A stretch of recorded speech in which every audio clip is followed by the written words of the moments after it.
Welcome to another episode of Cambro Eats. I'm your host, Felix Bascam. On the show today, we interview Erik Oberholtzer. He is a chef, entrepreneur, and sustainability advocate, most known as a co-founder of Tender Greens. Currently, he is the managing partner at Cohere, advising purpose-driven food brands on strategic growth, sustainability, and social impact. Let's get to the interview. Glad to have Erik joining us for this show. And welcome. Good to be here. Great. So before we get into obviously your whole background, and obviously the great things you've been doing, I always ask everybody in food service because it's always fascinates me. Number one, how did you get interested in food service, and what made you decide to make it your life, so to speak? Yeah, it really started at the Four Seasons Hotel in Philadelphia. I was working there while I was in college and just fell in love with, hospitality, which led into wine. And at the time, this was back in the mid 80s, the whole California wine movement was happening. And then concurrently, there's just a lot happening in San Francisco around food, and I immersed myself in food in Philadelphia, and then later, after college, I went to culinary school, and it was just one of those things. I caught the bug. It's also an industry that you can navigate the world. Everybody understands it, and you can navigate uncertain times. And whether we're in a pandemic or a financial crisis or whatever is happening, people always have to eat. So you can always find a role to play, and the good times and the tough times. Mm-hmm. That's an interesting way to look at it. Okay, so as we progress through that, where did the idea for Tender Greens come about? Was that a slowly evolving thing? Is that like wow, this is it, and we got to figure out a way to do it? How did that come about? Yeah, I guess the initial spark was when I was at Campton Place in San Francisco, and I was standing in this long line in a taqueria in the Mission District where I lived, and it was just buzzing, and there was sort of this democratized experience, anywhere from the mayor to the guys working on the street outside would be in line, and everybody in between. The food was super fresh, and as I was waiting in line, I was thinking to myself, like, how could I do the kind of food that I do, but in this format, so not a taqueria, but the theater of a Mission taqueria, and that sort of interaction you have across the pass.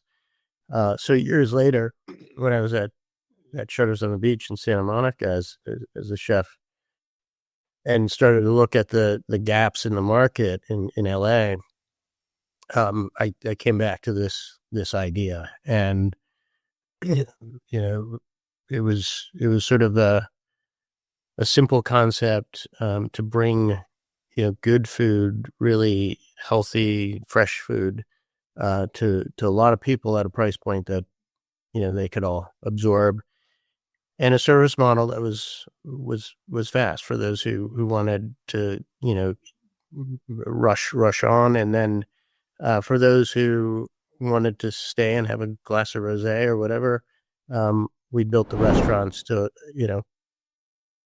give people enough of a dining experience that once they went through the line, they really felt sort of taken care of. Oh, very cool.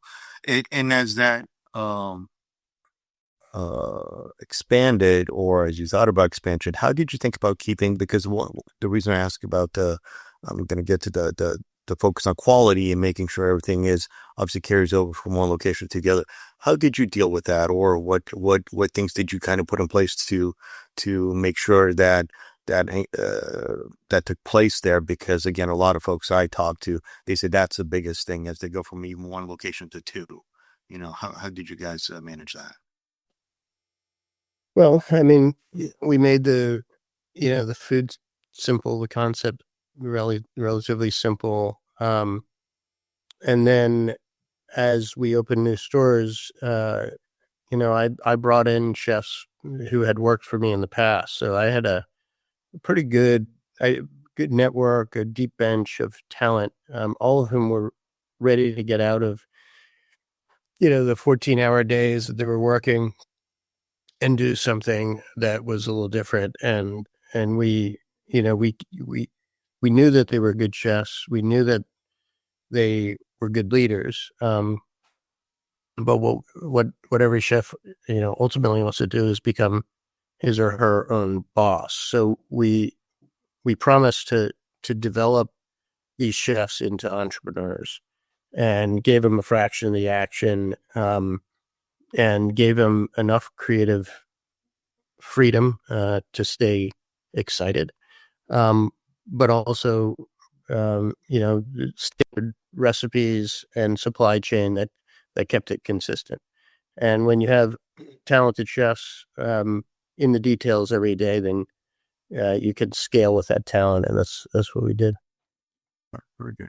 So I want to talk a little bit about the sustainable life project that you kind of started there. Tell me again, obviously with this new venture and everything else like that, is this something that an event that came about that happened to you on the path to this initiative, or something that you always wanted to do? I My frustration with homelessness started when I moved to Philadelphia. I grew up in a small college town, and everybody took care of their neighbors. When I got to Philadelphia, there was so much poverty. There were people sleeping in the streets, and there didn't really seem to be a solution. And I got to know some of these folks over time. Um, and then when I moved to other cities, San Francisco was the same, LA was the same, and I always felt that I could, um, if if we could, we would we would do something about it. And as a restaurant group, as chefs, again, coming back to the opening statement, everybody has to eat, and these folks uh, are are often in crisis. But if you teach them how to cook and feed others, then it's like the old saying. You give a person a fish and they eat for the day. If you teach them to fish, they eat for a lifetime. And that was sort of the approach. Let's teach these folks how to cook, what it's like to show up as a member of the team, build up their confidence, and if they do well, then we bring them on full time, and they're off and running. And over the years, we graduated hundreds of kids. It was our focus was on emancipated foster youth, and these are the folks who are least likely to succeed statistically and most likely to fall through the cracks of society. And we were able to change the path for a lot of these kids. And some of them went on to run Tender Greens restaurants, which is an amazing thing to see when you think of somebody who came in really at risk, unhoused, um, and really let down by every corner of society, and then through their own gumption and grit and our guidance, they find themselves in leadership positions with making $100,000 a year, and when they stand in front of a group of new recruits, a lot of those recruits see themselves in that, and it's one thing for me to get up and talk about it. It's I'm getting even choked up a little bit. Something else to just to see these kids as a source of inspiration. I understand, and so, I would recommend for everybody. I saw your TEDx talk on this topic, and it was as fascinating as on YouTube. So, yeah, that's a really. I was doing a little research on you and your background, and it really stood out to me how often this Sustainable Life Project really came about in all these different discussions and topics and things like that. And I think over less than obviously you've seen over the last 10 decade plus years. Sustainability obviously has been a big thing, but also community involvement as far as big in food service. What advice would you give to restaurants and businesses to kind of like authentically integrate these practices? We made it part of our business model. So the Sustainable Life Project was self-funded, right? So we weren't out. We didn't throw galas. We didn't ask for money. We didn't accept donations. It was, once it was up and running, it was a line item in the budget, and then I eventually housed it in human resources, and obviously with a connection to operations, but you just integrate it into the business model, and that way it's always sponsored by a budget. There's structure to it, and the entire ecosystem wraps their arms of support around these kids, and therefore it's super successful. And it doesn't really trip us up.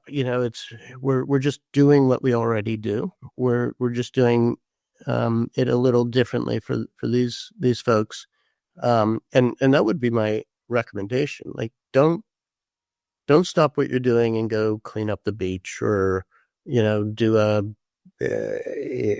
holiday soup line or whatever. I mean, those things are fine, but if you really want to make an impact, find a way to make your business model impactful for people and bring them into it, and it becomes more sustainable because you're really getting to some systemic issues, some root causes, versus too often I think we just address symptoms, and that's fine, but it's we don't fix anything, and what I always aim to do is fix it to the best of my capabilities.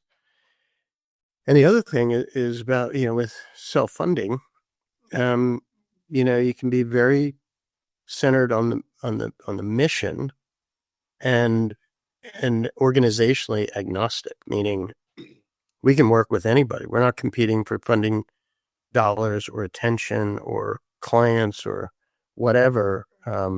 We're just out there trying to do the best work. And when we can plug into somebody else's organization and be additive, then we do that. And if they can do the same for us, then we plug them into it.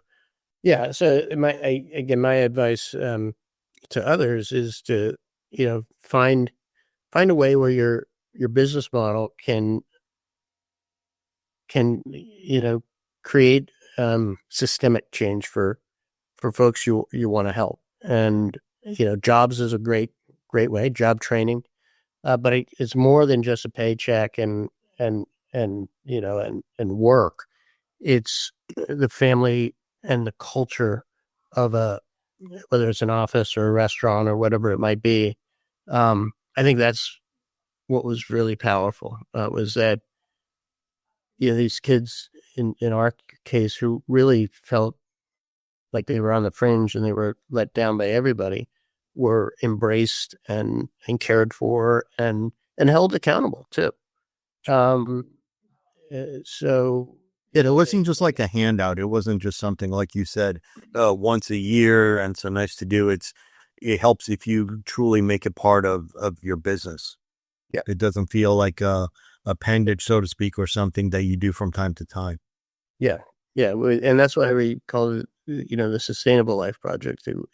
We wanted it to be sustainable, not a start or finish. We were happy to have these folks with us through the entire journey. Okay. Okay. Um, since your beginnings there at Tender Greens, how have you seen consumer expectations change as far as sustainability, transparency? How have you seen? Obviously, consumers expect more of this from food service. Yes, yes, and no. I think to some degree there were so many businesses, not just in food but everywhere, that made claims of sustainability, and then when you look under the hood, they weren't all that sustainable. And I think that and myself included, you begin to you feel a little exhausted with the claims that don't seem to um, be woven into the product or service. So yes, I think people continue to care, but there's there's a there's a need to verify. There's a need for transparency, because there are so many false claims out there, and there's a lot of confusion around the language of sustainability. So take the regenerative movement. So regenerative organic agriculture has a very specific definition. Regenerative agriculture has a much looser definition. And for consumers, it's all the same. And there must be 5 or 6 regenerative certifications, all with different parameters. So I think consumers are confused, because there are a lot of confusing messages out there, and I think there's a crisis of a crisis of transparency and labeling. It's true. Yeah. Is that because I wanted to get into some of the trends you've seen in food service? What are one or two kind of negative ones that you've seen that you wish you weren't seeing lately as far as impacting food service? I mean, I guess the one that let's use sustainability. People will throw that out. All of our ingredients are from sustainable sources, but if they're not third party verified, then that doesn't mean anything. So you really do need these certifications to at least hold people accountable. I think it's the same thing with regenerative. To my point, there are labeling wars, and there are marketing tricks to dupe people into believing that something is better for the environment and better for them, and the truth is oftentimes that it's not. So consumers are sponsoring something that they believe to be just and good, but it's a false promise. Sure. What are, on the flip side of that, what are some positive trends you see in food service that you like? I think there are those out there who are being more mindful of around waste, both food waste and single use plastic waste, and not all, but I see a movement and effort to really reduce waste. Some of that is good for the bottom line, and a lot of it is good for the environment. So that would be one. There is more and more organic product in the supply chain available at a reasonable price. So I think the organic movement continues to stay relevant, and doubling down on the regenerative organic movement. I think people are beginning to see the value in that, but it's very much at the boutique or regional scale. There aren't a lot of big national players in that space. Right. Okay. So your current role, you're managing partner at Cohere. Tell us a little bit about that. So when I stepped away from Tender Greens day to day, I took a little bit of time off, looked around, and tried to decide what I was going to do. And uh, my now wife she's the founder of Cohere, and it's traditionally a branding and marketing firm. And I was historically um, uh, dismissive of marketing. For all the reasons I just described, it tends to be the business of, smoke and mirrors and distraction and what have you. Um, and she was very good at it. And yet she was doing it for, I think, just causes. She started in Philadelphia and, really got her start in adaptive reuse and placemaking in the real estate world. Um, and then if you want to, redefine a community, um, you're going to bump into restaurateurs. So she started working with groups like Stephen Starr and Keith McNally and people like that. Um, and and yet, there's a limit to what you can do with marketing and branding. So I joined to grow out the more of the advisory side of it. So if an organization is asking us to say something, um, or help shape the message or the identity, I kind of go in and make sure they're actually going to do it. Um, and that way we're linking what one says or represents with what they're actually doing. And if they're not doing it, then we won't say it. We'll, we'll say it differently.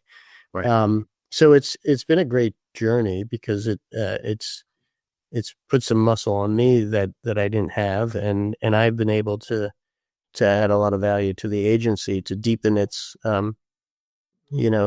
value, so that we can come in really as thought partners oftentimes and co-developers of ideas.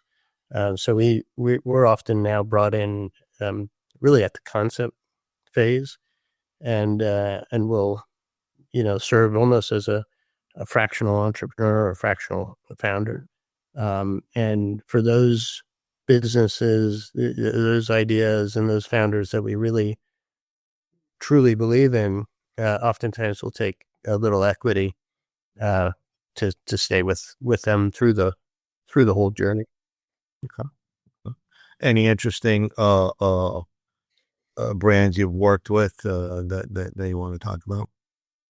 We're working on a project right now. It's under development in Miami called Grotto, and it's a social bathhouse. So traditionally Russian, Turkish, Korean culture have these bathhouses that entire families will go to, and it's very social. It's different than what most Americans know as spas. Spa, you go in with your library voice and head down, and you go to your treatments and almost never see anybody else.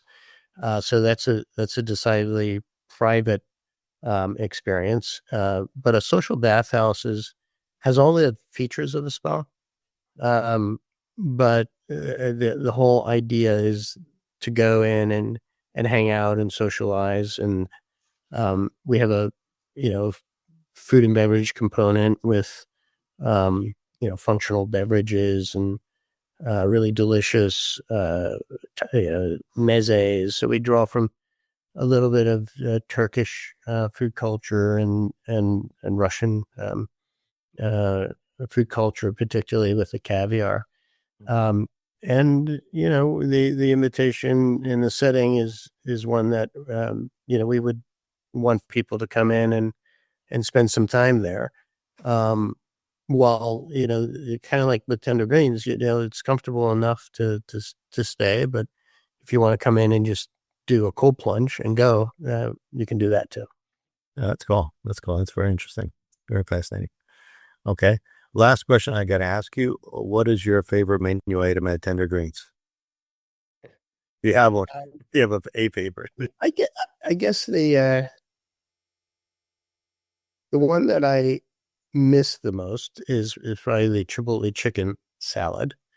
The one I probably make most often for myself is the salad niçoise, especially this time of year when the beans and the tomatoes and all of the the